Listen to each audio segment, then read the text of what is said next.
So, what happens when the deepest, darkest secrets of the world's most powerful people finally get exposed? Well, we're about to find out. We're going to dive deep into the story of Jeffrey Epstein and the absolute web of corruption that to this day is still haunting the highest levels of society. Okay, so picture this, a private island paradise. It's 1998 and it's bought for a cool $8 million. We're talking 75 acres of perfect beaches, incredible villas, even a private helipad. This place was called Little St. James, a real jewel of the Caribbean that became the backdrop for a story so much darker than anyone could have ever guessed. But here's the thing, this paradise had a really, really dark secret. It was so vile, in fact, that the locals, they had a completely different name for it. They called it Pedophile Island. Yeah, because behind all those palm trees and beautiful beaches, girls as young as 12 were being trafficked, abused, and basically imprisoned in an absolute nightmare. And the guests at this twisted paradise?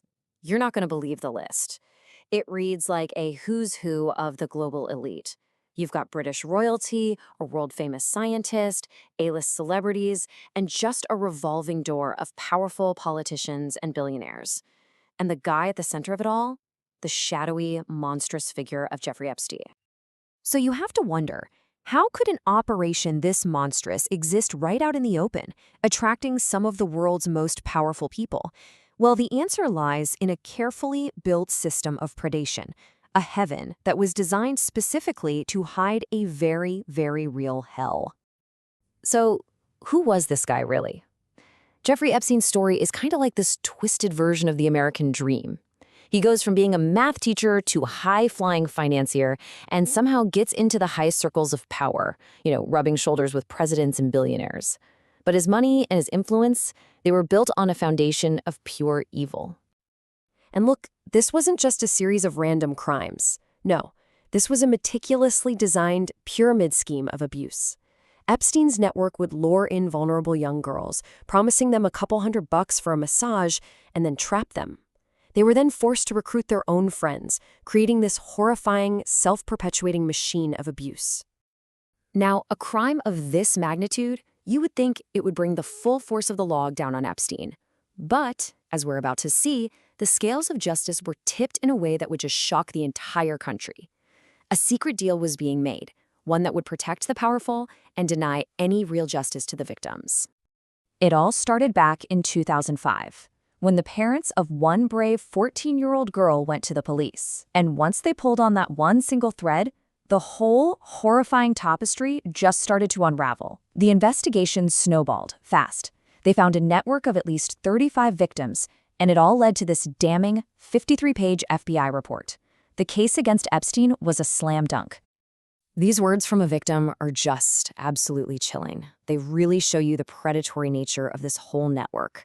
She's explaining how her vulnerability wasn't seen as a cry for help. It was a beacon for her abusers.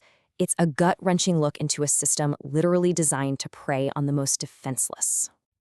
So you've got 36 minor victims, an army of witnesses, and a mountain of evidence.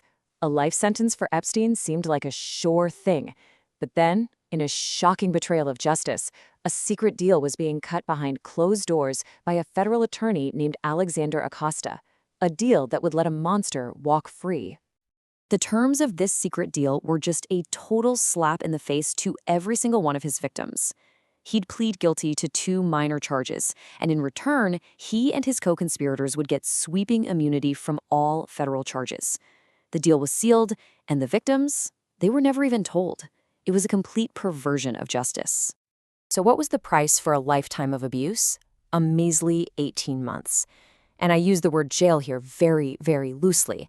Epstein was given a private wing with work release to his luxury office for 12 hours a day, 6 days a week. It wasn't a prison sentence. It was more like a slightly inconvenient sleepover. For years, it really seemed like Epstein had gotten away with it. The story was basically over. But one journalist refused to let the truth get buried. Her relentless investigation would reignite the entire case and bring the whole corrupt system crashing down. That journalist was the incredible Julie K. Brown of the Miami Herald. For years, she just relentlessly chased the truth, digging up all the details of Epstein's crimes and the corrupt deal that let him walk. Her 2018 series, Perversion of Justice, was an absolute bombshell that rocked the foundations of power. Brown's work lit a fire under the justice system. The public outrage was so huge it forced a new investigation. And in 2019, Epstein was finally arrested on federal sex trafficking charges. It looked like justice might actually happen. But then, in a stunning twist, Epstein was found dead in his cell. The man who held all the secrets of the powerful was silenced forever. But Epstein's death wasn't an ending. Oh no, it was a new beginning. The beginning of conspiracy theories, political games, and a desperate scramble to control the story. With the key witness gone, everyone was asking, so, what happens now? One of the most telling parts of this whole saga was Donald Trump's complete 180 on the Epstein Files. Before the election, he was all for it, promising he'd declassify everything. But once he was in office, the story completely changed. Suddenly, the files were boring, just a hoax. So, what changed? Well, the answer might be in the files that did get released. In one bombshell email, Epstein himself claimed that Trump knew about the abuse. But instead of, reporting it, he allegedly just told Epstein's accomplice to stop. It's a really damning allegation that raises serious questions about what Trump knew and when. And the revelations just kept coming. The files had an FBI log from a limo driver who testified about Trump discussing abuse, a model's allegation of being groped, and flight logs that proved Trump had flown on Epstein's private jet 8 times, something he had previously denied. The evidence was just piling up. And here's the part that should really terrify you. All of this, everything we've talked about, it came from just a tiny fraction of the total documents. Which leads us to the most important question of all. What else is being hidden? What secrets are still out there, lurking in the shadows? Over 1 million. That's the number. That's how many documents related to the Epstein case are still being kept from the public. A massive trove of secrets just locked away from all of us. What on earth could possibly be in there? And honestly, even the documents we have seen are a joke. They're just a sea of black ink, with names, dates, and what they did all blacked out. It's like trying to solve a puzzle when most of the pieces are gone. It's a deliberate act to protect the guilty. And so that's the question that just hangs in the air, right?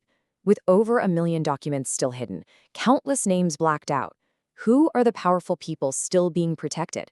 The presidents, the prime ministers, the billionaires, the princes. Their secrets are still safe, for now. And it really makes you wonder, in a world where power is everything, is justice even real? Or is it just for sale?